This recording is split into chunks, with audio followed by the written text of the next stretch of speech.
Përshëndetje të dashur ndjekës, ja ku vim Rishtazi në podcastin ton që quhet Rishtazi dhe pa diskutim çështjet politike dhe temat politike kanë rëndësi dhe të rreqin vëmendjen tuaj të madhe, por fillimisht një rikujtim, ju mund të na ndiqni në kanalin ton në YouTube, Gazeta Koha, gjithashtu në rrjetet sociale dhe në faqen e internetit të Gazetës Koha. Pa diskutim zgjedhjet lokale në Maqedoninë e Veriut e lanë shenjën e vet, por diskutimi i madh tani është se çfarë do ndodh me BDI-n dhe sigurisht jo vetëm BDI-n, por edhe koalicionin AKI, Aleanca Kombëtare për Integrim. Për të diskutuar këtë dhe më shumë, sot të ftuar këtu kam nën kryetarin e BDI-s, Arber Ademi. Faleminderit që je pjesë e Rishtazit. Faleminderit për ftesën, kënaqësia është e imja. Kam shumë dilema si ta filloj këtë podcast, se dua ta bëjmë pak në një formë të një bisede të shtruar, sepse vorbulla dhe përplasja politike i iku, rezultati është ky që është, por situatat apo sigurisht që ende vlen për të diskutuar. Fillimisht, ju si BDI dhe AKI, a keni humbur apo keni fituar në zgjedhje? Pra, ne në më tepër raste, në më tepër situata e kemi prezentuar qëndrimet tona publike sa i përket epilogut të zgjedhjeve lokale, në qoftë marrim votën politike, votën popullore, në rrafsh kombëtar, sigurisht Aleanca Kombëtare për Integrim është konfirmuar me legitimitetin e saj popullor, duke qenë mbi 23.000 vota më tepër se sa oponentët tanë. Kjo i bie në përkthim mandatësh për deputet, në qoftë do ishin mbajtur zgjedhjet e përgjithshme, pra zgjedhjet parlamentare, duke analizuar çdo vend votim në përputhje me njësitë zgjedhore të cilët e përbëjnë pra Republikën e Maqedonisë, ne do ishim 20 deputet kundrejt 15 deputetëve të oponentëve tanë. Por është fakt i pamohueshëm se për disa pozicione kryetarësh komunash nuk ka dalur ai rezultat të cilën e kemi pritur. Tani, ky më fal që do ndërpres, por kjo retorikë ishte pjesë e zgjedhjes, e post-zgjedhjeve, sigurisht 23.000 vota, keni fituar, s'keni humbur. BDI dhe AKI humbi në këto zgjedhje, sepse në shumicën e komunave dërmuese nuk do të jetë në krye të komunave. Pse u ndërpres? Gjithë ata që janë pranë jush, ata që ju shohin me respekt, po deri diku ndoshta edhe rivalët tuaj presin një lloj reflektimi pas këtij rezultati. Ka filluar reflektimi se çfarë ndodhi në të vërtetë për këtë rezultat? Unë mendoj se reflektim gjithsesi duhet të kemi, pavarësisht të rezultatit, edhe rezultati kur është i shkëlqyshëm, një mbështetje e madhe gjithë popullore, do duhet të kemi reflektim, çdo parti politike serioze do duhet ta bëjë një reflektim të tillë, pra pavarësisht rezultatit, edhe pas këtij rezultati zgjedhor tani me të cilën dolëm nga këto zgjedhje lokale, sigurisht se reflektim nga ana jonë do të ketë, po analizohet dhe pas 2 javëve ne kemi rrumbullaksuar edhe analizën e detajuar të çdo vend votimi në gjithë territorin e Republikës Maqedonisë. Edhe ajo çka dua të them se nga këto zgjedhje fituese edhe në komunat me shumicë shqiptare doli VMRO DPMNE, e asesi koalicioni vlen. Në që se analizojmë çdo kuti votimi, një gjë e tillë është e pakontestueshme dhe konfirmuar. Po dakor. Merreni. Dakor. Do merremi me fitoren e të tjerëve. Po një herë të merremi me humbjen tuaj. Pse? Sepse në qoftë se para zgjedhjeve kishte një eufori të madhe nga zyrtarët tuaj, nga juve vetë, nga të gjithë strukturat e AKI-s se ju do të jeni fituesi i madh i zgjedhjeve. Fjala që përmende ishte referendum. Ky është një referendum ku ne do të tregojmë se në fakt ata që fituan, kushdo qofshin, do kalojmë dhe te ata, në fakt do marrin një përgjigje të ashpër se në fakt nuk i bëjnë politikat siç duhet. Kjo nuk ndodhi. Prandaj fillimisht mendoj që duhet ta filloni nga vetja.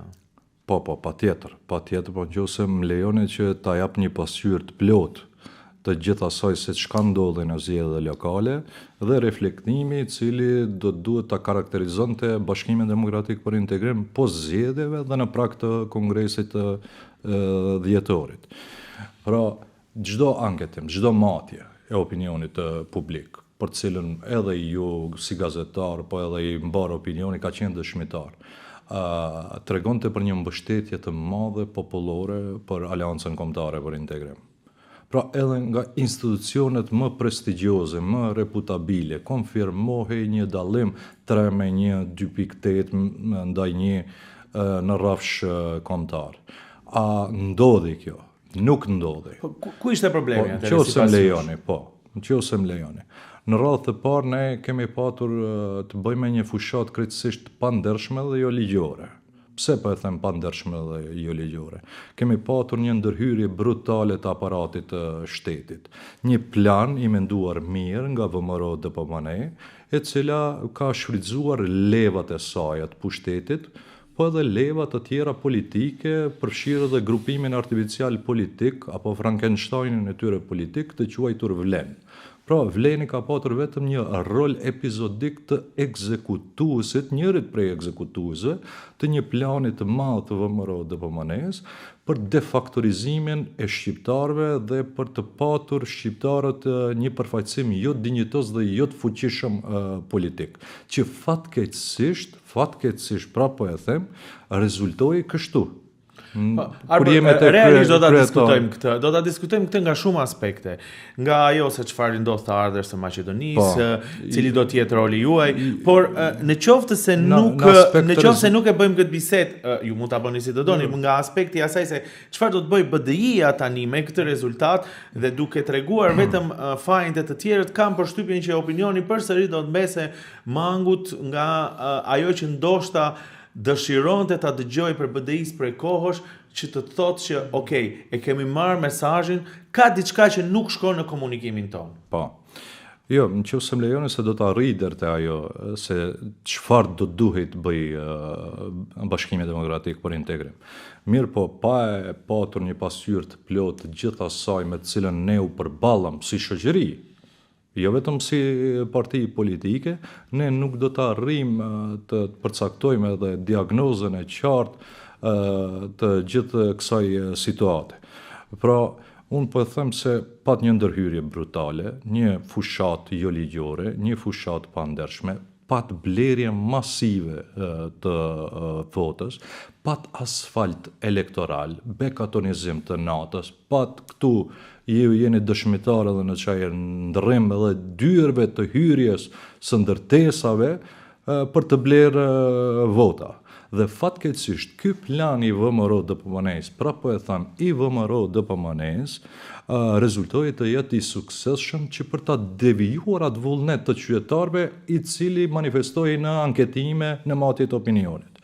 Sidoqoftë, ne edhe sot përmes një konference për shtyp, pas 2 javë analize të çdo vend votimit, tham se fituesi i këtyre zgjedhjeve është VMRO DPMN dhe e cila suksesshëm e realizoi planin e saj. Qoftë në Struk kandidati i pavarur 2/3 e votave i ka nga VMRO DPMN, nga mbështetja masive e VMRO DPMN-s, vetëm 1/3 e ka nga Vlen. Qoftë në Kërçov, kur i kthehet komuna në drejtim të VMRO DPMN-s, qoftë në Bërvenic, paramendojeni në Bërvenic detyrohen votuesit e Vlenit mos ta votojnë kandidatin e tyre, po ta votojnë kandidatin e VMRO DPMN-s. Kjo është marrëveshja që ata ndoshta e kanë pas mes vete. Dhe sipas projeksioneve të tyre, ata mund ta kenë realizuar atë gjë që kanë arritur. A do të jetë me pasojë të mirë ose jo, a do t'i sjellë të mira ose jo qytetarëve, njëherë do të përgjigjen ata, e dyta do t'i pyesim dhe do t'i vrojtojmë. Në kontekst të asaj që ju thoni blerje votash, bekatoni, ka 2 pyetje që shumë qytetarë ma bëjnë mua, që unë do ta bëj ty, edhe gjithë juve. 1, çfarë bëri Vleni ndryshe nga ajo që bënte BDI-ja kur bënte fushat? Të njëjtat metoda, si qytetarët i shohin dhe pyetja tjetër është pse BDI-a mund të kishte marrëveshje të ndryshme me partitë që ka qeverisur dhe këto tjerat mos t'i kenë. A ka mundësi të përgjigjem. Pra, unë po flas për një shkelje brutale të kodit zgjedhor. Ju e dini se si rezultati i marrëveshjes së Përzhinës është ndryshuar edhe kodi zgjedhor në 8A, ku nuk lejohen promovim projektesh, realizim projektesh gjatë fushatës zgjedhore. Këtu ne kemi patur çdo ditë realizim të projekteve të nivelit qendror, ndërsa promovoheshin nga politikan nivelit lokal, madje edhe nga kandidat të cilët aktualisht në atë kohë gjatë fushatës zgjedhore nuk kishin kurfar pushteti lokal. Vetëm një rast, vetëm një ilustrim.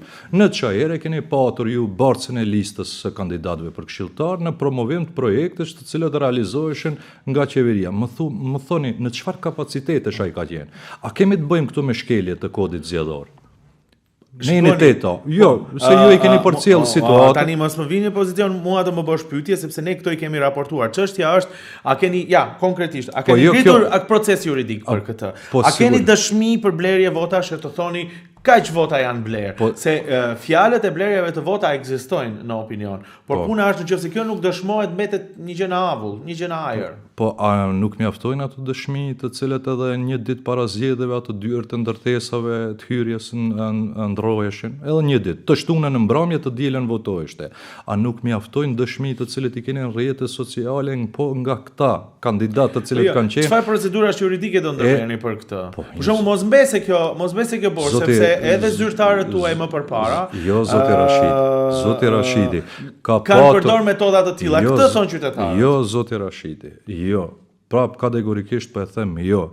Më herët, derisa kemi qenë ne në pushtet, ka pasur një zbatim konsekuent të kornizës juridiko-ligjore.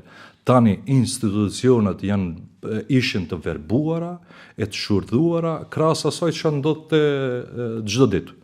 Vis-a-vis asaj me cilën përballeshim çdo ditë. Ju keni edhe para raundit dytë, ditën e premte, në ditën kur përmbyllej fushata zgjedhore, edhe në raundin e dytë paramendojeni promovim asfaltimesh, bekatonizimesh e kështu me radhë. Pra, megjithatë, ky është një plan i VMRO DPMN-s për të defaktorizuar shqiptarët me elemente deri në asimilimin politik të shqiptarëve, duke ndërhyrë në atë organizimin e shëndosh politik të shqiptarëve dhe e prodhoi këtë rezultat që e prodhoi. Prandaj ne, në mënyrën më transparente të mundshme, më të ndershme të mundshme, po i themi VMRO DPMN-s, urime ju qoftë fitoria edhe në komunat me shumicë shqiptare.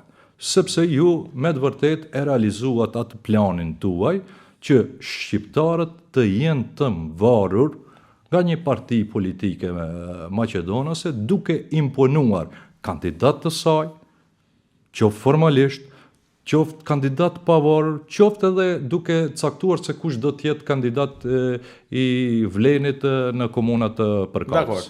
Ja, dodhi kjo, kështu siç e përshkruani juve, tani të shohim për tej.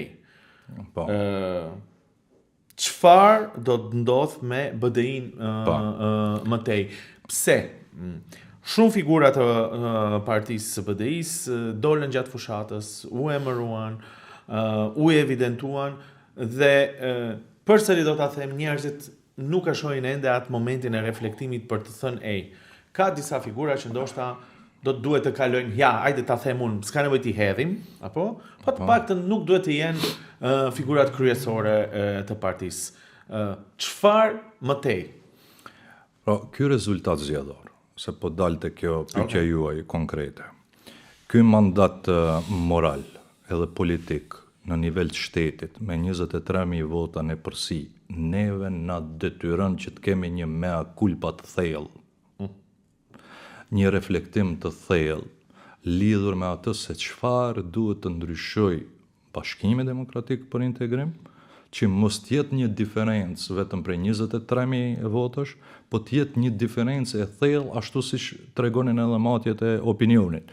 Duke ndryshuar ndoshta, se po mendoj vetëm zëshëm gjatë këtij emisionit tuaj, teknikën dhe mënyrën e strategjinë për të përçuar mesazhet tona deri tek qytetari. Unë nuk mendoj se çështjet për të cilët ne jemi angazhuar për 1 vit e gjysmë kanë qenë të gabuara, përkundrazi kanë qenë të domosdoshme.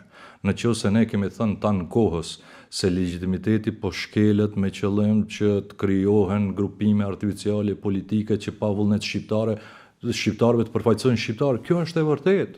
Në qoftë se kjo ngjason me praktikat e Miloševićit duke caktuar përfaqësues shqiptarëve, pa vullnet shqiptarëve, si Raman Morina, si Nana Sani, Sejdo Bajramovići, Ali Shukria, e të tjerë. Kjo është e vërtetë. A nuk mendoni se me këtë retorik në fakt përsëri më shumë e vini theksin tek shqiptarët e tjerë në shoqërinë tonë, sesa te vetë problemi? Jo.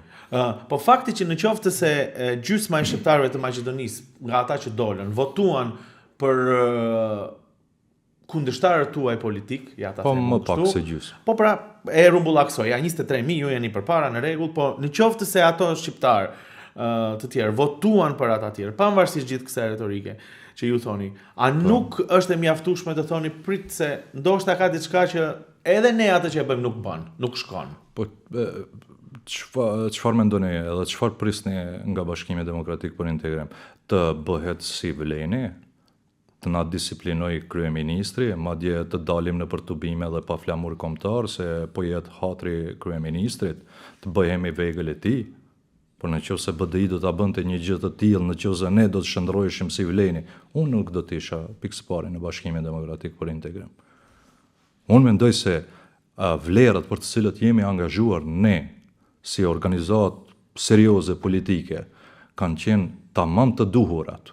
Për arsye se për 24 vite kemi punuar zbashku, edhe si shoqëri civile, edhe si gazetar, po edhe si faktor politik në sëndërtimin e këtyre vlerave. Edhe tash besoj se është përgjegjësi e përbashkët e gjithë e jona që t'i ruajmë po këto vlera, ta ruajmë marrëveshjen e Ohrit, ta ruajmë frymën e marrëveshjes së Ohrit. Ja, ne kemi organizuar edhe tenda para 1 viti, para gjykatës kushtetuese. Tash del kryetari i gjykatës kushtetuese se thot në muajin shkurt, ndoshta s'do të ketë fare seancë përgatitore, po direkt do të kalojmë në marrjen e vendimit. A e dini ju se në dhjetor të vitit kaluar, ato donin direkt të merrnin vendim? A e dini se referat patën përgatitur 75 faqesh për të masakruar përdorimin zyrtar të gjuhës shqipe dhe për të zhvlerësuar tërësisht? Tash çfarë të bëjmë ne? Mos të angazhohemi për të ruajtur gjuhën shqipe si gjuhë zyrtare. Çfarë të bëjmë ne? Jo, po e bëjmë interaktive. Çfarë të bëjmë ne? A mos të angazhohemi ne për të ruajtur përfaqësimin e drejtë dhe adekuat si vlerë, se ashtu e përcakton kushtetuta, si vlerë themelore e rendit ton kushtetues, që abrogua në mënyrë të kundërkushtetutshme nga vetë gjykata kushtetuese, duke u shndërruar si një institucion parapolitik në shërbim të realizimit të një agjende partijake të VMRO-DPMNE-s. Po a mendon Arber Ademi se ju jeni nën kryetari i partisë që figurat politike të tjera shqiptare do ta lejojnë këtë gjë? Ja, konkretisht do ta përmend direkt Izet Mexhitin, edhe të tjerët, po e përmend Izet Mexhitin sepse ka qenë pjesë e proceseve të ndërtimit të këtyre vlerave bashkë me BDI-n. Mendoni ju që këto figura politike me lehtësi do t'i lejojnë si me thënë shkatërimin e këtyre vlerave për të cilat kanë ndërtuar vetë, kanë punuar vetë? A ka mundësi tash të përgjigj? Përfaqësimi drejt dhe adekuat, përfshirë dhe balancuesin. A u shkatërua zoti Rashidi? A u lejua shkatërimi? Po, sot kur të hapen konkurset, nuk ka më kuota etnike. Po, argumenti është se pikërisht BDI-a sillte norma gjyqësore, ligjore, të cilat ishin gjysmake, të cilat lejojnë interpretime, të cilat nuk kanë krijuar detyrime që pastaj mos kthehemi në mbrapa. Për shembull tek zbatimi i ligjit, sido që të jetë se është një diskutim që është kryer gjithë ato herë, nuk ka penalizime për ata që nuk e zbatojnë ligjin. As një proces gjyqësor ju nuk keni filluar tani jeni në pozicione të tjera opozitare.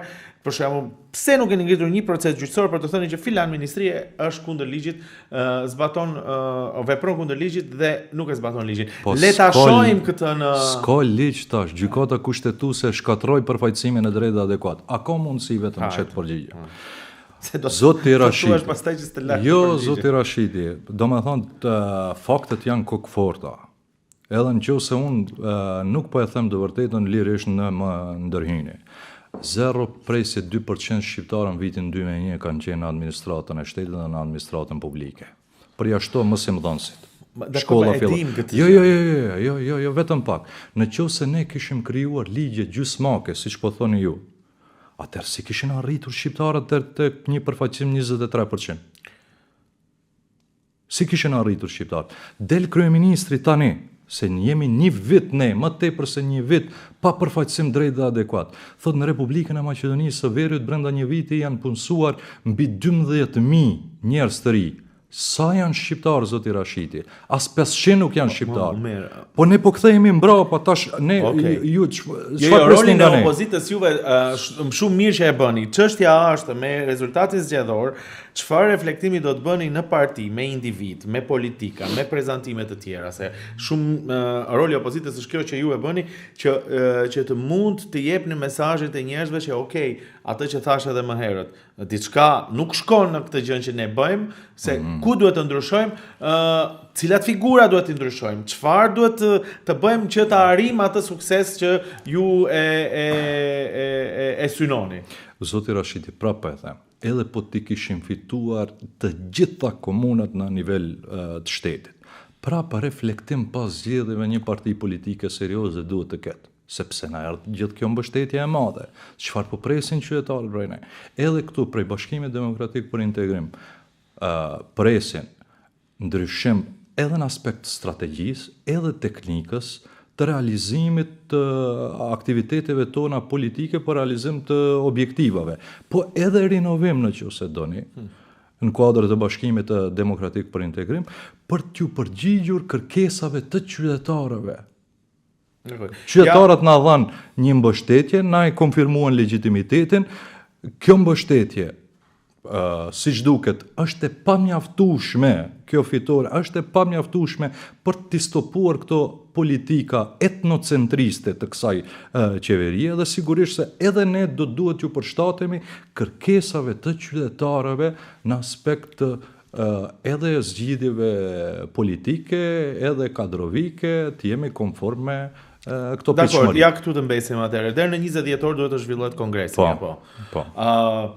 Çfarë pritet të ndodh në kongres? A do të ketë ndryshime kadrovike fillimisht, se ndoshta në sytë e opinionit, në sytë e njerëzve, kjo është ajo që bie më shumë në sy fillimisht, dhe pastaj çfarë politikash të tjera mund të ndodhin? Unë nuk mund të prejudikoj, për arsye se unë jam vetëm njëri prej votuesve në kongres. Folma në parti, megjithatë diktohet apo jo? Po, nuk mund të prejudikoj, mirë po unë e di se Bashkimi Demokratik për Integrim gjithmonë ka gjetur kapacitetin e duhur për të qenë opcioni më serios politik në vend i cili përkon me kërkesat e qytetarëve.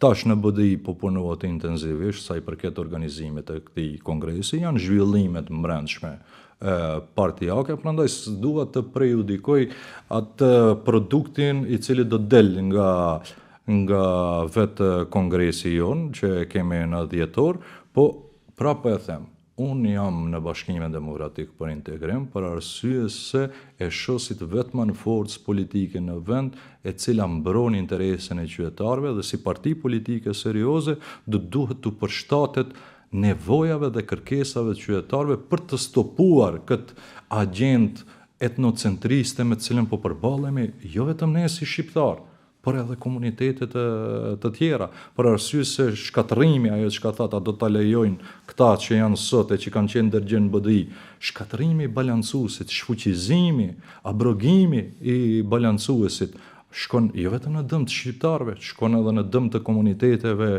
të tjera të cilët janë përfituese nga marrëveshja e Ohrit. Tensionet në raportet ndëretnike, prishja e atij kohezioni në shoqëri shkon në dëm të vetë shtetit. Ju po e shihni dhe jeni dëshmitar se në planin ndërkombëtar shteti jo që ka bën ndonjë hap përpara, po regres kemi. Në planin e brendshëm ma thoni një reform substanciale që e ka bë kjo qeveri. E vetmja kartë që i ka mbet në dorë kësaj qeverie është albanofobia, e cila prezentohet si BDI-fobi. Ndërsa në fakt është shkatrimi i organizimit të shëndosh politik të shqiptarëve në vend. E tash, ne a duhet të ndryshojmë strategji, a duhet të ndryshojmë teknik për të çuar këtë mesazh edhe më qartë, edhe më sakt, edhe më preciz deri tek qytetarët. Unë mendoj se po. Okay. Unë mendoj se po. Si do ta bëni këtë? Po ja, do të thënë kongresi do të sqarojë këto. Kongresi edhe me siguri do të miraton edhe akte të caktuara, të cilët përcaktojnë edhe orientimet tona, vijat e përgjithshme të organizatës tonë politike, edhe unë mendoj se është në interes të shtetit, jo vetëm në interes të shqiptarëve, që BDI të jetë edhe të mbetet forca kryesore politike. Ja, për gati 1 vit e gjysmë nuk është BDI në qeveri. Çfarë na thonin oponentët tanë? Nuk do të ketë qeveri pa ndryshime kushtetuese. A na thonin kështu? A na thonin pastaj se brenda 3 muajve do të bëhen ndryshimet kushtetuese? A thonin pastaj brenda 6 muajve do të bëhen ndryshimet kushtetuese? Sot as që diskutohet për ndryshimet kushtetuese, nëse nuk vjen ndonjë përfaqësues nga Bashkimi Evropian këtu në vendin tonë, edhe të na thotë, këtu vëmendjen ta keni. Kjo është pika kryesore. Okej. Ja, Arber Ademi, ta sqarojmë një herë këtë çështje në rezultatit edhe ta heqim anash në çfarë kuptimi.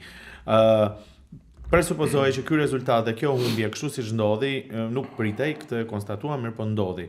A ka filluar sipas asaj që thon përfaqësuesit e opozitës se BDI po fillon të xhbëhet?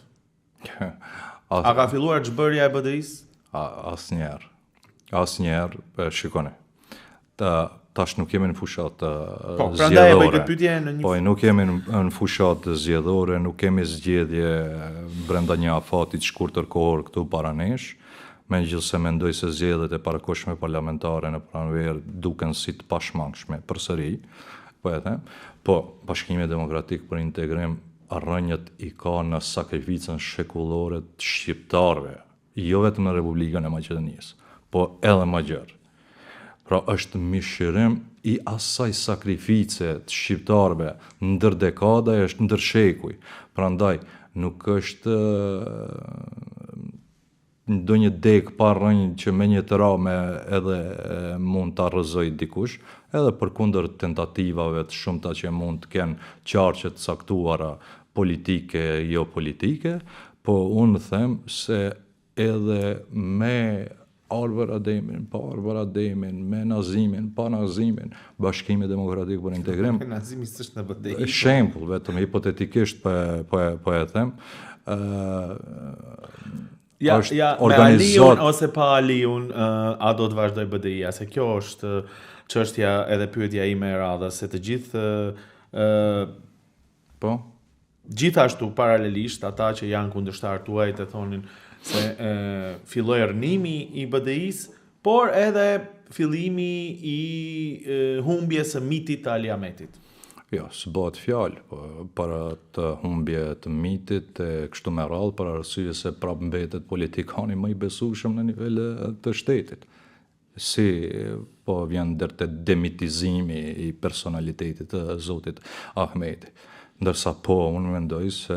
Po, rivalet këtë e thonë, që ky rezultat tregon që filloi rënja e Ali Ahmetit. Po, puna e rivalve është ajo, se çka shkruhet në presqendrën e VMRO-DPMN-s, të dalin si papagaj çdo ditë përsërisin atë çka u shkrua në presqendra e VMRO-s, edhe punë kanë, detyrë kanë që të përsërisin. Brenda BDI-s, domethënë figura e Ali Ahmetit nuk lëkundet dhe në asnjë mënyrë ju thoni që nuk të merret se BDI-a ka filluar rënimin ose shkrirjen e saj ose zhdukjen e saj ose gjithë këto fjalë që përdoren, po.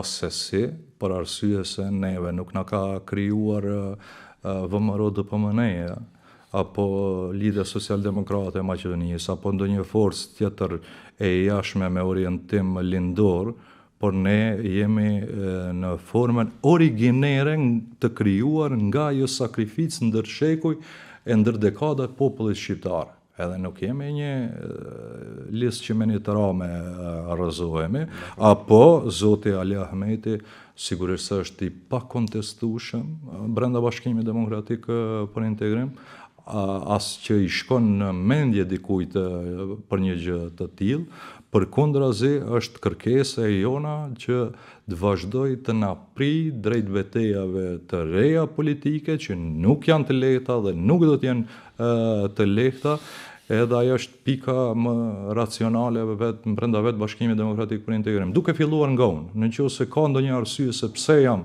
sot në Bashkimin Demokratik për Integrim, është pikërisht Zoti Ali Ahmeti dhe besimin që kam ndaj Zotit Ali Ahmeti, ndaj të kaluarës së tij, po edhe ndaj vizionit të tashëm të tij për të ndërtuar një shtet demokratik të antarësuar në Bashkimin Evropian mbi bazat e barazisë këtu. Ne kemi problem për barazin këtu. Atë barazi të cilën e arritëm, tash po e zhbën kjo qeveri, edhe sigurisht se ne duhet të angazhohemi për këtë çështje. E më së miri ne do të angazhohemi me Zotin Ali Ahmeti në krye. Okej, domethënë po duket që është qartë që kongresi mund të sjellë ndryshime në strategji, ndoshta disa politika, Ali Ahmeti do të mbesë aty ku është dhe mund të ketë një lloj refreshi, një lloj rifreskimi të figurave ndoshta të reja. Por për të parë pak nga e ardhmja, në qoftë se merren të mirëqëna gjithë këto konstatime që ju i bëni, sidomos në kontekst të barazisë, cënimit të marrëveshjes së Ohrit, dhe sigurisht lëkundjes të përfaqësimit të shqiptarëve, për t'i rikthyer aty ku ishin ose edhe për t'i çuar përpara, është e qartë që vetë BDI-a nuk e bën dot. Dhe dua të diskutoj dy aspekte në këtë aspekt edhe AKI-a. Po do mbes njërë të BDI-a. A mendoni që në qoftë se krijoni një lloj antagonizmi kaq të madh, një përplasje kaq të madhe mes shqiptarëve, mes subjekteve shqiptare, që këto të arritura do të arrihen, këto synime do të arrihen, ose për ta bërë pyetje ndryshe, a ka ura të mjaftueshme bashkëpunimi mes subjekteve shqiptare që të uleni o vëlla bashkë aty dhe të thoni prisni se po ja presim degën njëri tjetrit dhe të gjithë do bien poshtë? Kjo do të ishte shumë me vend që të analizohet, të diskutohet edhe të veprohet në përputhje me këtë ju që po e thoni, nëse do të kishim përballë ne si BDI edhe si AKI parti politike autonome shqiptare, e jo një Frankenstein politik të cilën e ka krijuar zoti Mickovski. Vetëm një shembull t'ua jap zoti Rashidi. Para zgjedhjeve presidenciale dhe parlamentare të vitit 2024, gjitha partitë politike shqiptare kanë nënshkruar deklaratën me çka janë zotuar se nuk do të bëhen pjesë e një qeverie me ndonjë parti e cila nuk ka orientim të qartë propagandimor dhe e cila nuk i bën ndryshimet kushtetuese. Çfarë ndodhi? Ju më tregoni pas 8 majit 2024. Ky është realiteti që është tani. Turra vrap hynën në qeveri pa kur far marrëveshje, pa kur far dakordance. Atëherë si do t'ja hiqni përshtypjen që një pjesë e madhe e qytetarëve e kanë, se këtë që e thoni, nuk e thoni vetëm sa për të ardhur në qeveri. Se përshtypja është, ose rivalët tuaj e thonë që ju flisni kështu siç flisni, vetëm se doni që ju të vini në qeveri. Dhe prandaj po e bëj pyetjen nga aspekti tjetër.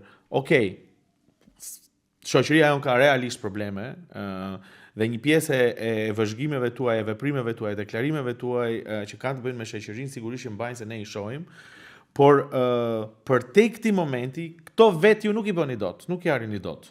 Dhe duhet të ketë një lloj ure bashkëpunimi mes të paktën mes shqiptarëve ose për një sër çështjes që nuk guxon të bien më poshtë.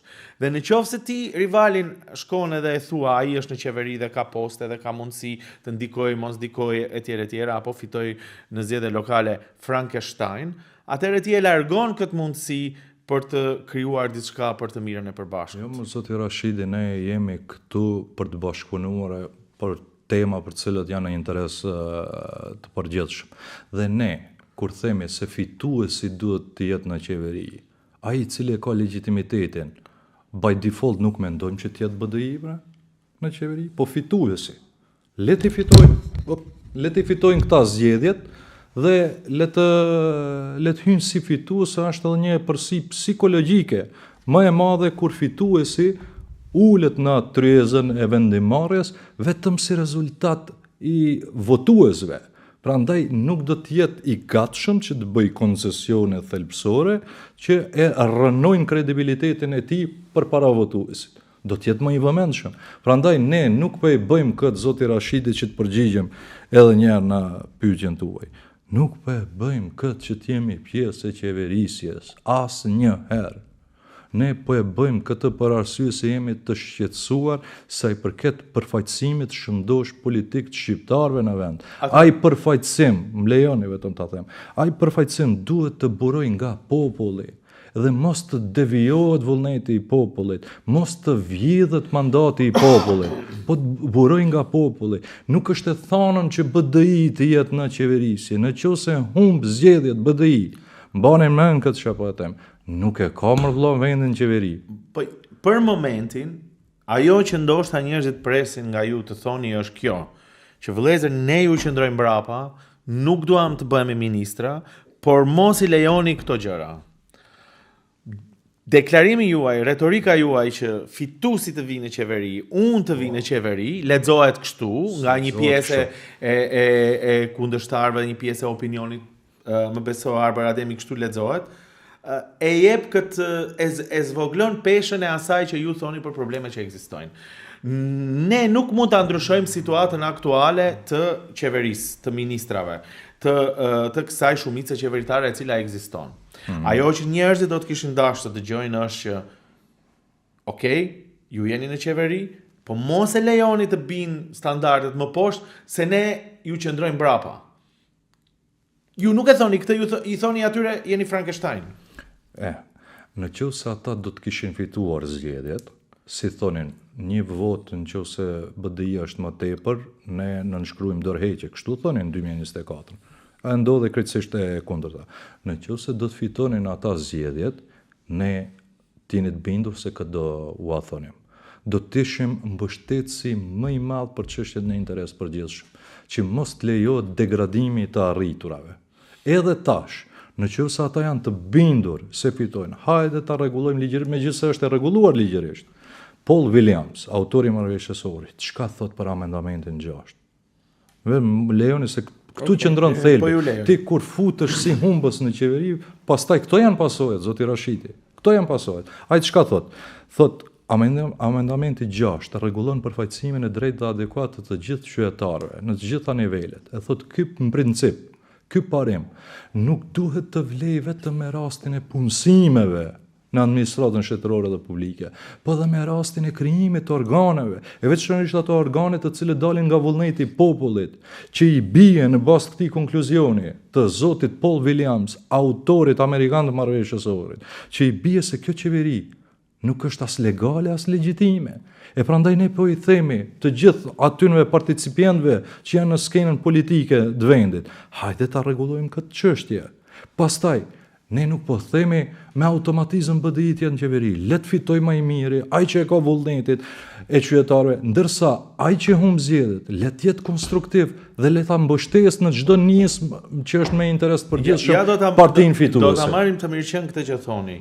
Prap çështja është, në qoftë se vihesh në pozicionin ku vetëm ankohesh, vetëm për këtë segmentin se kush do të vinë në qeveri, kush do të përfaqësojë shqiptarët, për momentin, duke marrë parasysh situata që janë, problematike dhe shqetësuese, i jep argument të gjithë të tjerëve se çështja është vetëm kush është ministër dhe jo mbrojtja e arritjeve të mëdha që i solli marrëveshja së Ohrit. Prandaj po them, në këtë moment ju nuk mund ta ndryshoni situatën. Ne kemi një qeveri ekzistuese që është, kemi ministra që janë dhe kemi probleme dhe situata që janë. Çfarë duhet të bëjë BDI-ja? A duhet të vazhdojë të thotë që pse s'jam unë në qeveri, apo duhet ju thot këtyre që janë në qeveri, ej vëllezër, kujdesni, ju qëndrojmë brapa, po mos erxoni vlera dhe arritjet që i kemi arritur deri tani. BDI deri më sot asnjëherë nuk ka thënë se ne si BDI duhet jemi në qeveri. Ne themi fituesi duhet të jenë. Po pra, për te këtij momenti. Tjetra çështje. Arber Ademi, për te këtij momenti. Okej, e kuptuam këtë. Tani këtu kemi ne probleme të cilat kemi frikë që mund të degenerojnë më tepër, apo çështja e gjykatës kushtetuese, përfaqësimi, ligji. Po këta të vlenet nuk mendojnë kështu si ju. Brapa, po okej, ata nëse nuk mendojnë se është qumshtë mjaltë. Po ju të thoni, ej vëllezër, okej, rini ju në qeveri, se nuk mund ta ndryshojmë këtë momentin për momentin, por këto gjëra nuk duhet i lejojmë më poshtë. Nëse ishte kjo retorik, a nuk mendon që do fitonte më shumë BDI-ja? Jo, vëlla. Ne tërkohës ju kemi thënë, urdhnoni edhe kështu si jeni, pa legjitimitet, pa asgjë. Urdhnoni procesoni amendamentet kushtetuese që kanë të bëjnë me Komisionin Evropian. Prej nesh, keni mbështetje blanko, pa kurfar taktizimi, pa kurfar kushëzimi, se ne nuk jemi vleni. E di çfarë ndodhi atëherë në 2023. A ju kujtohet?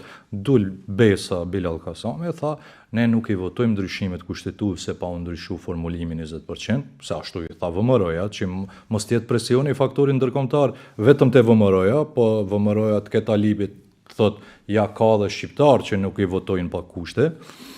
Dul Afrim Gashi si kryetari i alternativës, besoj se ju kujtohet, Asoko e tha, nuk i votojmë ndryshimet kushtetuese pa u futur edhe një amendament për mos parashkrimin apo mos vjetërsimin e veprave penale të korrupsionit, se ashtu i ka dirigjuar VMRO DPMR-ja, let shlirohen ato nga ajo mengene e VMRO DPMR-s, dhe mbështetjen ton do ta kenë, ama let shlirohen.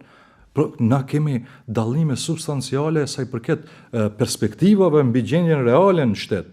Ne mendojmë, ashtu siç po thoni edhe ju, ka degraduar situata e mund të degradojë edhe më shumë. Okay. Ata thonë se qumshtë e mjaltë është. Jo, shumë mirë, ja, të mbesim këtu. Në qoftë se ne pajtohemi që situata ka degraduar dhe mund të degradojë më tepër, në qoftë se nga BDI-ja vin vetëm konstatimi se fituesi duhet i përfaqësoj shqiptarët dhe nuk merresh me situatën që ka degraduar për të ndihmuar gjithë neve së bashku që kjo situatë mos degradojë më tepër, përshtypja do mbetet vetëm tek fakti që ndryshimi i partive. Një shqiptar vjen, një shqiptar ik. Këtu është problemi që nuk është analizuar sa duhet, mendoj unë, situata për të cilin qytetarët do kishin dashur të dëgjojnë. Kështu e interpretojnë fatkeqësisht, pa mund të kenë drejtë se opinione se çfarë mendon sa i përket kësaj çështje. Kështu se gjoja se vetëm se ne jemi në qeveri, ata nuk janë në qeveri, po bëhet buj, mirë po nuk është realiteti kështu. Nuk është realiteti, se shikone, përfaqësimi dhe i drejtë dhe adekuat u zhbë, mbi 12.000 punësime në shtet janë bë, brenda një viti, as 500 shqiptar nuk janë. Pastaj, po cili është roli, zoti Rashidi, i shqiptarëve në vendimarrje? Hajde, nuk e diskutoj atë pjesën. Cili është roli? Tani, prandaj diskutoj një pjesën e rolit të BDI-s. Fakti që përsëritja unë duhet të jem në qeveri. Jo, morlla, s'po e them ashtu. Po fituesi pra ja, kjo po fituesi duhet të jetë. Ajo ashtu interpretohet, por mos ta përsëritur. Po s'duhet të interpretohet ashtu. Le të fitojnë zgjedhjet, ne do qëndrojmë brapa. Deri në zgjedhjet e ardhshme, atë që ndoshta do kishin dashur një pjesë e madhe ta thonë se një pjesë sigurisht që pajtohen me konstatimet tuaja, se njerëzit e shohin në realitetin, aty nuk ka dilemë. Por deri në zgjedhjet e ardhshme, kurdo që qofshin ato, se e tham, ne nuk mund të sillemi si struci, ta shtim kokën në dhe edhe të themi që tani kjo qeveri nuk ekziston. Ne kemi qeveritar, kemi kryeministër, kemi ministra, të cilat marrin vendime. Nuk janë legjitim. Po, ata juve mund t'i thoni jo legjitim, ata marrin vendime, mund të jenë më të dëmshme, na bëjnë dëm edhe më tepër. Po. Atë që do kishin dash një pjesë e qytetarëve të dëgjojnë është të thonë, okay, kjo qeveri është kështu siç është, po merr vendime që mund të jetë të dëmshme, çfarë do bëjmë ne që mos ndodhin degradimet edhe më tej. A tu ndihmojmë këtyre shqiptarëve tonë që janë aty duke ja heq këtë presionin, duke i thënë, nuk është ne duam të vim në qeveri tani, po hajde mos ta lëm këtë degradimin më tepër. Dhe nëse kjo retorik dominonte, kam përshtypjen që një pjesë e qytetarëve do të ishin më mbështetës ndaj. Zoti Rashidi, në momentin e parë që do të vendosen ndonjë urë bashkëpunimi, për neve nuk është problem. Do të ishte dobisjellës për qytetarët bashkëpunimi. Pikërisht. Jo, po e them para opinionit, do të ishte në interes të qytetarëve. Po mbajeni mend edhe një gjë. Në momentin e parë, kur do të ketë shkëndia, jo urë, po shkëndia për urë bashkëpunimi mes nesh dhe ata, kryeministri do t'i ka përvesh. Si që i ka kapur, s'di sa herë publikisht, i ka turpnu publikisht, s'di sa herë. Del Bilal Kasami në Shqipëri, në medium, thot, ne do e mbështesim kandidatin shqiptar në Kërçov, vetëm lejoni. Ende pa e kalu kufinë, pa u futë në Maqedoni, e ka përvesh edhe, çka thot kryeministri? Thot, ne s'kemi kërkuar asgjë prej tyre, vetëm respekt s'kemi marrë, ne të këtë do e mbajmë men, po ju kisha lutur për maturi se ne kemi plan dhe strategji ku dëshirojmë të arrijmë, dhe qëllim ku dëshirojmë të arrijmë. Cili është plani? Jo, po kjo është të jepi, zoti Rashidi. Po përgjegjësinë do ta mbajnë vetë ata. Po se po na mund t'i relativizojmë kështu. Ne flasim tani për ju. Një po pyetje tjetër. Jo, dakor, tani ne ata relativizojmë edhe këtë çështje. Ta relativizojmë edhe një çështje tjetër, edhe një çështje tjetër. Edhe kur relativizohet më gjithçka, në sensin sepse merren në politikë. Si mund të vihesh ndihmues duke pranuar realitetin ekzistues, po nuk i lejon kryeministri Mickovski. Aja ka thënë edhe në foltorët parlamentit, po në qoftë se BDI du të hyjë në qeveri, po pse ju ka marrën në juve? Atër juve ju përzë, edhe e fuzë në qeveri... Mendon... Një pjesë e qytetarëve këtë e mendojnë, që në qoftë se ju ndryshojni, asgjë nuk do ndryshoj. Ky është mesazhi që mungon te shqiptarët sot, që në qoftë se partitë ndryshojnë, sigurisht që do ketë një lloj ndryshimi, por esenca do mbesë e njëjtë. Kjo është frika e qytetarëve. Mirë, derisa ka qenë BDI në qeveri, çështja e barazisë etnike ka patur një trend pozitiv. Derisa nuk është padrejtësisht BDI sot në qeveri, po flasim për degradim. Po semër vëlla, pa atë në qoftë se i konstatojmë këto fakte, ne as do duhet t'i themi përpara opinionit. Ne as do duhet të reagojmë, po kemi përgjegjësi shoqërore, kemi përgjegjësi përpara opinionit, që të themi e bardha është e bardha, e zeza është e zeza. Absolutisht nuk e mohon askush këtë pjesë. Por për mos ta përsëritur. Po unë po e them se prej këtu buron gjithçka. A mendon Arber Ademi që BDI-ja për ta trajtuar këtë çështje edhe për te shqiptare, nga një subjekt politik që në një moment të caktuar në historinë e Maqedonisë ishte ura e shkuarjes përpara e bashkëjetesës, është bërë në një subjekt që nuk ka kapacitet koalicionesh. Në çfarë kuptimi? Është e qartë që VMRO dhe PMNE nuk e do BDI-n. Por arsyeja pse se don BDI? Po, atë e thatë ju, se dua të dalte pyetja ime, dhe është po aq e qartë. Çdo njerëz me kurriz. Po i do këta pa kurriz, urnoni. Po është po aq e qartë që arroganca e BDI-s në qeverisjen me LSDM-n e bëri pothuajse të pa negociueshme, të pa koaliciueshme BDI-n edhe me një partner tjetër Maqedonas. Si e sheh BDI-ja të ardhmen e saj në raport me subjektet maqedonase? Jo, nuk qëndron kjo sa i përket kësaj çka po thoni arroganca e BDI-s, supremacioni i BDI-s, se shpeshherë kështu është interpretuar në opinion. Zoti Rashidi, të konstatojmë një fakt. Para 4 vitesh, ne me LSDM ishim qeveri, si u mbajtën zgjedhjet lokale, apo kërkesë VMRO-s drejtuar Ali Ahmetit ka qenë hajte të shkojmë në zgjedhje parakoshme parlamentare. Ju do të fitoni bindshëm tek shqiptarët, dhe ashtu ishte situata, rrethanat, dhe ato pas zgjedhjeve lokale, ata do të fitonin tek pala maqedonase. Ne tham jo, për arsye se shteti pas zgjedhjeve lokale ka agjent europiane, ndryshime kushtetuese të cilët ne, kjo gjenerat, ajo gjenerat aso kohe e udhëheqësve, do duhej ta përfundonin ta rumbullaksonin. Madje qytetarët e dinë se ne betejat politike nuk i bëjmë për pushtet. Pushteti është vetëm mekanizëm për të realizuar ato objektiva për cilën na votojnë qytetarët. Shembullin tjetër ta jap zoti Rashidi. A ju kujtohet edhe ftesa që ja bëm VMRO-DPMNE-s për të futur në qeveri dhe për të votuar ndryshimet kushtetuese? Ata thanë, po, ne do hymë në këtë qeveri, do të votojmë ndryshimet kushtetuese nëse BDI nuk do të jetë pjesë e qeverisjes.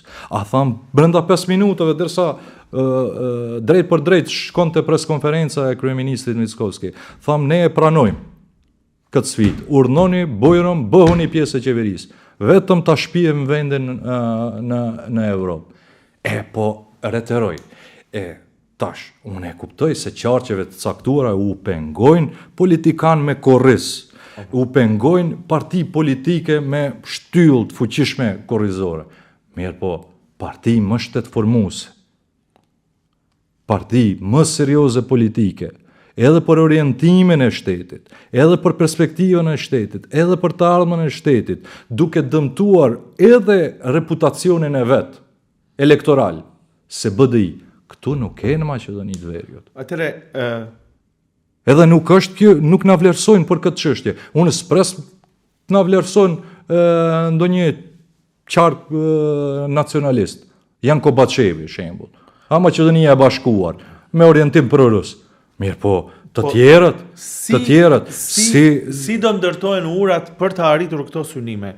Në këtë moment, për të parë situatën ashtu si që është, ne kemi një situatë si që dhe po e them, ku ju si subjekt keni një antagonizëm të madh me subjektet shqiptare, gjithashtu me një antagonizëm me partinë më të madhe maqedonase, partia tjetër maqedonase që ishte historikisht apo e rëndësishme LSDM po thuaj se u lëkun seriozisht në këto zgjedhje me rezultatin që arriti, domethënë gati në histori. Dhe si e shikoni ju tani të ardhmen e ndërtimit të urave shqiptaro-maqedonase, kur kemi një situatë që kemi? Jo, më në qytetarëve po sqarojmë, unë edhe në mediume maqedonase jam prezent, edhe i them që mos të bëhen pjesë e viktime propagandës, cilën po e bën partitë politike maqedonase. Ne jemi për shtet unitar, demokratik, por ama edhe të barabartë, duke respektuar marrëveshje Ohrid. Ne jemi për perspektive evropiane dhe po e mbështesim këtë proces pa kurfar kushti. Pse se na mendojmë se vetëm Maqedonia e Veriut e antarësuar në BE mund t'i bëj ballë sfidave të kohës. Shqipëria sot i hapi edhe grup kapitujt e klasterit të fundit. E ku po mbetet Maqedonia e Veriut? E tash, a nuk duhet dikush racional në këtë vend, në këtë shtet, të thot, ndalu neve pak, ndalu ta analizojmë, a çka po thot diçka të keqe Bashkimi Demokratik për integrim? Po jo, këtë pyetje ju a bëjmë atyre ne. Ai kjo nuk diskutohet. Çështja është si do ta bëni ju veten ose si do ta vini në pozicion të tillë që të merreni si një partner i cili është i gatshëm të bashkëpunoj për të mirën e përgjithshme. Në çfarë kuptimi se në qoftë se situata për momentin është vetëm me akuza, atëre si do të arrihet një frym për të bërë ndryshimet kushtetuese. Si do të arrihet një frym për të thënë që do t'i lëm pak këto situatat e përplasjeve tona politike, sepse kemi këtë strategjinë e rëndësishme të vendit që është antarësimi në BE e kështu me radhë. Këtu është çështja e pyetjes time, ose ky është thelbi i pyetjes time. Unë po e kuptoj tërësisht. Mirë po, cili është roli aktorëve të tjerë, qoftë edhe epizodik nëse janë, qoftë edhe me epizodik, në skenën politike shqiptare për t'i kontribuar kësaj çështjeje. Nga opozita po themi ne do mbështesim gjithçka. A nuk është mos e konstruktive? Sigurisht se është. Mirë po, por të na bërë neve të domosdoshëm, se prej qefit as VMRO-DPMNE për hir të vërtetës, as LSDM nuk e kanë krijuar partneritetin me Bashkimin Demokratik për Integrim. As për shkak të afërsisë ideologjike, programore, preferencave individuale. po BDI gjithmonë ka qenë i domosdoshëm, si parti politike e domosdoshme ka qenë, në sajet mbështetjes madhe popullore. E prandaj ne duhet punojmë, mendimi im është, që të kemi e të rrisim edhe më tej mbështetjen popullore, të përmirësojmë edhe teknikat për të parandaluar blerjen masive të votës dhe devijimin e vullnetit vërtet të qytetarëve. Ai dallim të trefishohet, e pastaj është fare e lehtë. Dakor, do me thënë Na kanë provuar qytetarët, na kanë provuar. Kam edhe disa pyetje në minutat e fundit që shkojnë në fakt edhe në linjë të kësaj të qenurit BDI-a partneri besueshëm, i pranueshëm, sepse me VMRO-n ka një përplasje, LSDM-ja nuk ekziston, ka një diskutim atë që thashë, në fakt rezultati i VMRO-së, por edhe rezultati i dobët i LSDM-s është BDI-a fajtore me arogancën e pushtetit të kaluar, po e sqaruat atë ju nuk e pranoni, po ky është qëndrimi. Elementi tret i cili do të kishte ndikuar shumë për të tejkaluar këto divergjenca dhe për ta vënë vendin në linjën e rrugës europiane, sepse është e qartë që ka një blok apo ndryshimet kushtetuese vështirë se do ndodhin e tjera, këtë nuk është që nuk e dim, është faktori ndërkombëtar. Po. Në disa vrojtime dhe disa analiza duket që BDI-a ka humbur peshën edhe tek syri ndërkombëtar. A pajtoheni me këtë? Jo, absolutisht nuk pajtohem. Aktiviteti ynë me përfaqësuesit diplomatik, me përfaqësuesit në ndërkombëtar është më intensiv se sa çdo herë tjetër.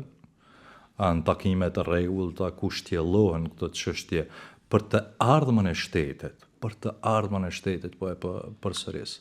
Se e vetmja parti politike e cila në kurriz të qytetarëve nuk dëshiron që të përfitoj partjakisht, është BDI, këtë e ka konfirmuar, s'di sa herë. Po i kemi që gatshëm për dalë edhe nga qeveria. Që një pjesë e madhe njerëzve këtë nuk e besojnë, por nuk dua t'i kthehemi përsëri.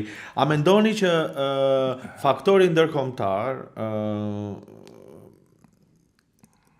sigurisht që ju takime bëni, se nuk është kjo ideja, po që që i shtjellojmë seriozisht temat, seriozisht shqetësimin tuaj, sepse argumenti që ju jepet ndërkombëtarëve në vazhdimsi është që BDI-a që do vetëm të vinë në pushtet, BDI-a e korruptuar, me figurat e saj të harxhuara, figurat që dalin në incizime me sugjerime me afera problematike, si ti besojmë ne kësaj BDI-s. Kjo është argumenti që jepet ndërkombëtarëve për juve në këtë kontekst. Prandaj është çështja, prandaj lind pyetja. Tre janë elementet, apo opozita si do bashkëpunojnë me shqiptarët, si do bashkëpunojnë me subjektet maqedonase dhe ndërkombëtarët, të cilët kanë pasur një rol të jashtëzakonshëm në Maqedoni në shumë momente historike. Dhe nëse edhe ky element është lëkund për BDI-n, ku duket e ardhmja? Se përmendat edhe përgjime një ditë para heshtjes zgjedhore që dore.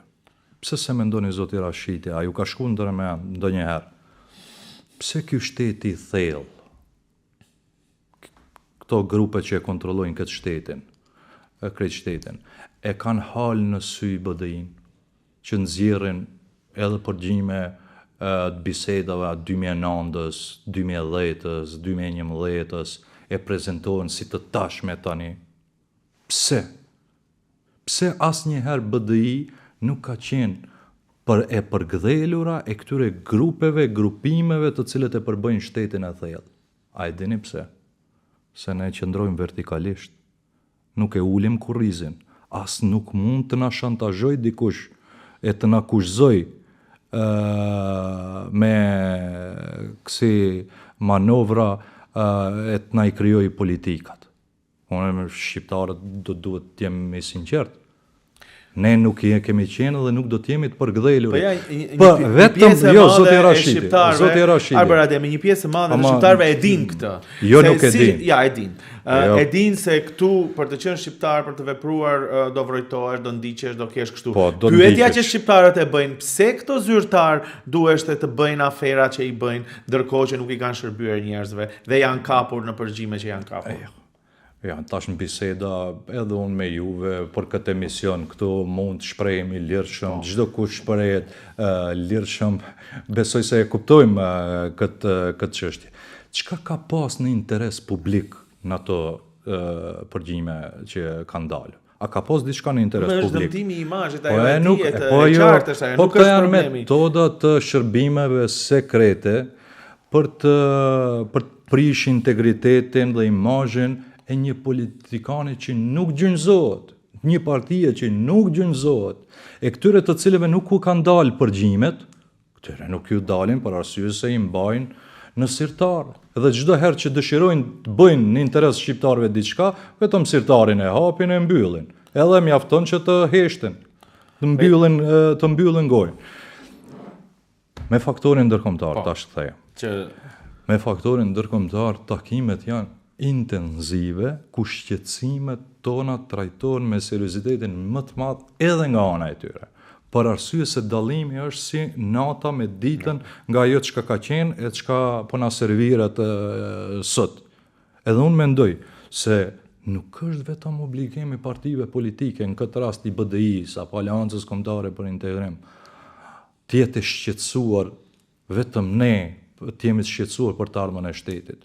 Po edhe i gazetarëve, edhe i shoqërisë civile, edhe i organizatave jo qeveritare, për arsye se nëse ne jemi dakorduar si shoqëri, një kontratë sociale, Jean-Jacques Rousseau, që disa vlera t'i mbrojmë, disa vlera t'i kultivojmë, edhe tash kur na paraqiten forcat politike të tilla, të cilat edhe duke keq përdor shërbimet sekrete, edhe duke keq përdor çdo levë të pushtetit, tentojnë t'i minojnë këto vlera, atëherë reagimi jonë duhet të jetë i përbashkët kundrejt këtyre politikave të gabuara.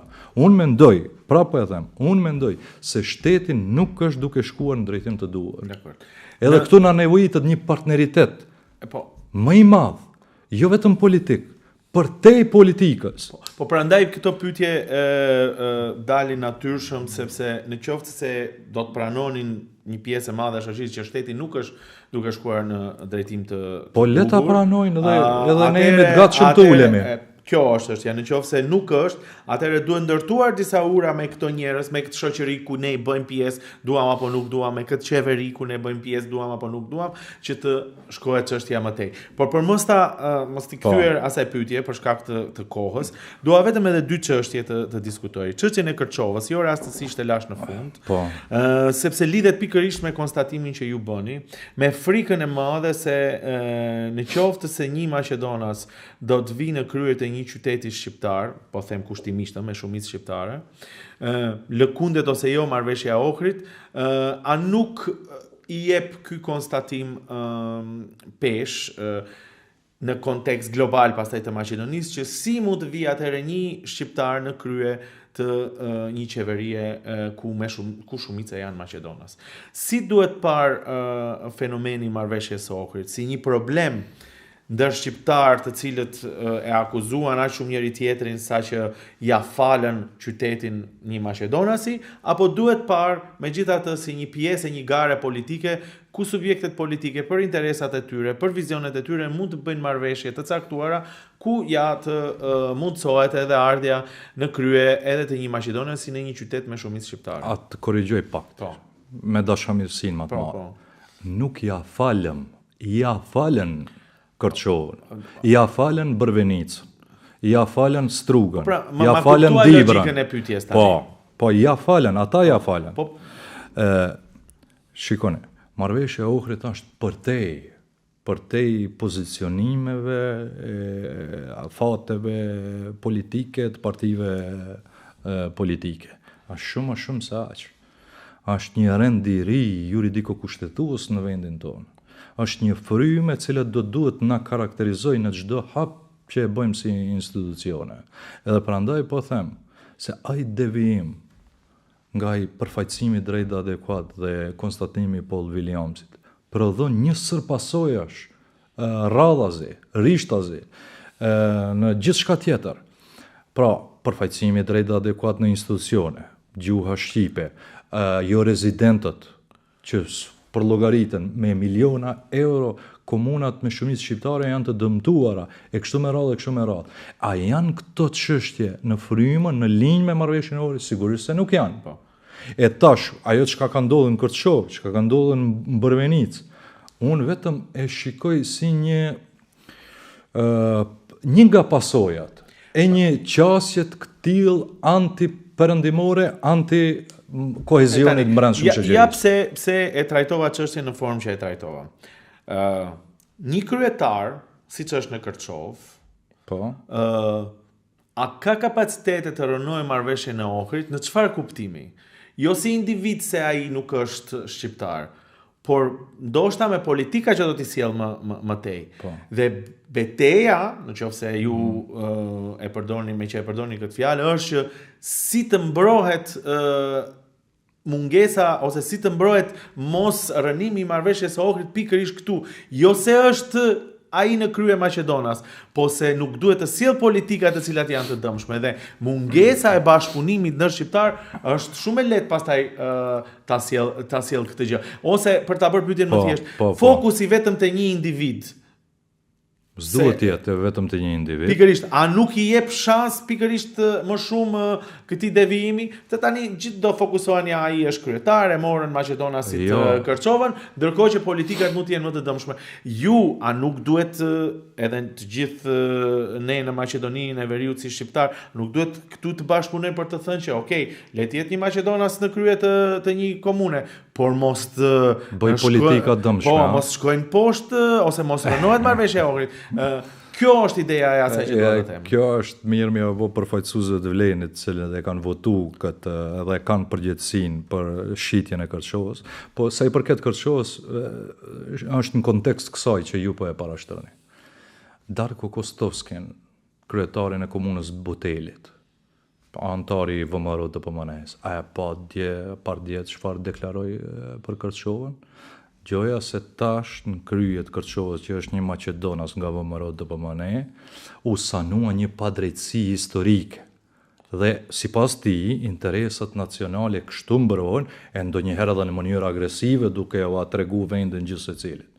Çfarë qasje është kjo zoti Rashidi? Po mungesa e bashkëpunimit mes shqiptarëve do ta jap edhe më shumë këtë zë. Prandaj po them, ne disa herë merremi me simbolikën, që në fund të fundit çdo qytetar në Maqedoni duhet të ketë drejtën të jetë në krye nëse zgjidhet të çdo institucioni, por nuk duhet që ky moment të na lejojë ose të na verbojë me pasoja që mund të vijnë. Jo, ne s'po merrem me simbolikën, ne prej fillimit kemi thënë se ky plan është i menduar mirë, por realizohet në mënyrë sistematike i VMRO-s dhe ka gjetë disa aventurierë shqiptar. Njëjtë më edhe në kohën e Miloševićit ka pas shqiptar që kanë thonë Miloševići është lideri duhur i Jugosllavisë. Raman Morina, Sinan Hasani, gjithmonë gjenden shqiptar, cilët ja bëjnë argatim. Okay. Edhe këtu i ka gjend disa Raman Morina, këtu te ne, e Sinan Hasana, Ali Shukria, cilët thonë, qumshte mjalë gjithçka është. Atëre me Kërçovën është rënuar marrëveshja e Ohrit, ka filluar të rënohet marrëveshja e Ohrit. Do e shohim. Po jo, çfarë mendoni ju? Po do e shohim politikat që do i prodhoj. Ky kryetari i ri i komunës, unë dëgjova që menjëherë do të ketë mbishkrime do të jenë ndryshe, e ku e di çka po mbetet për të parë. Do e shohim, do e bëjmë. Fillimet nuk janë shumë të mira, për arsye se Darko Kostovskin lexova. Çka ka shënuar. Edhe krejt në fund e folën për BDI-n, Arber Ademi, por sigurisht që në këto zgjedhje dhe si analizë nuk mundemi mos ta përmendim Aleancën Kombëtare për Integrim si tërësi. Patjetër. A do të vazhdojë kjo aleancë edhe më tej apo do të lëkundet? Që kemi diskutuar në kuadër të BDI-s për ndonjë lëkundje apo ndrrim të kursit sa i përket bashkëpunimit brenda Aleancës Kombëtare për Integrim. Ne kemi zgjedhë edhe në Gostivar edhe në Vrapçisht. do të performojmë sigurisht së bashku, do t'i mbështesim kandidatët tanë, të cilët patën një mbështetje të madhe që në raundin e parë, që të përfundoj edhe aty me fitore në këto 2 komuna, dhe se duhet ta shikojmë Aleancën Kombëtare për Integrim, të paktën ne ashtu e shikojmë, si një projekt i madh, i rëndësishëm, i unifikimit shqiptarëve, jo vetëm për t'i bërë kashillëk ndonjë etnie tjetër, po për të ruajtur këtë kohezion, për të ruajtur këtë kohezion ndëretnik dhe të arriturave të vetë marrëveshjes së Ohrit, që mos me leju politikanë si Darkoja i Butelit, i cili 402 vota i merr në Ljuboten, është kumbara i Tarçulloskit, që sot po i njëjti Darko na thot se një Maqedonas në krye të Kërçovës është një rivendosje e drejtësisë. Edhe anashkalimi pa drejtësisë. AKI-a do të vazhdoj të funksiononi, thoni ju, këtë në fund, a mendoni që në këshillet e qyteteve të ndryshme, në varësi të asaj se si janë këshilltarët, për arsye të dinamikave politikës, mund të ketë rrjedhje, shkëputje të kësaj aleance?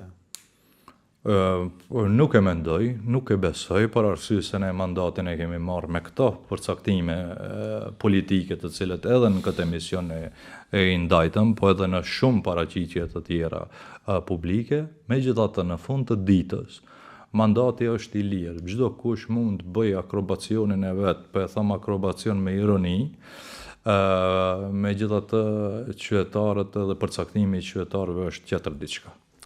Arber Ademi, faleminderit shumë për këtë bisedë, sa direkte, sa provokative dhe sa besoj shpjeguese për qëndrimet tuaja në të ardhmen dhe për atë se çfarë ndodh në Maqedoninë e Veriut. Faleminderit edhe një herë. Faleminderit, si gjithmonë, kënaqësia ishte ime. Të dashur ndjekës, këtu do të përmbyllim edhe këtë podcast. Sigurisht e dini, mund të na ndiqni në të gjitha platformat tona digjitale të Gazetës Koha. Deri herës tjetër, mirupafshim.